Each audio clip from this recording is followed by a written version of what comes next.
پانی پلانے کی بات ابھی آپ نے سنی کہ رسول اللہ صلی اللہ علیہ وآلہ وسلم نے فرمایا، بنی اسرائیل کی وہ عورت جو تھی تو بدکار، لیکن جب اس نے کتے کو دیکھا اس کے اندر یہ اخلاص آیا، اس نے یہ رحم کرتے ہوئے اس کو پانی پلایا تو اللہ ذوالجلال نے اس کے گناہوں کو معاف کر دیا۔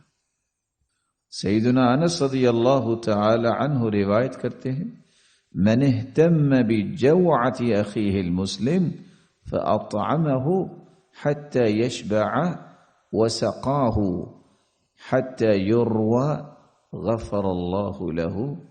مسند ابی یعلا کی یہ روایت 3420 کس قدر خوبصورت روایت ہے۔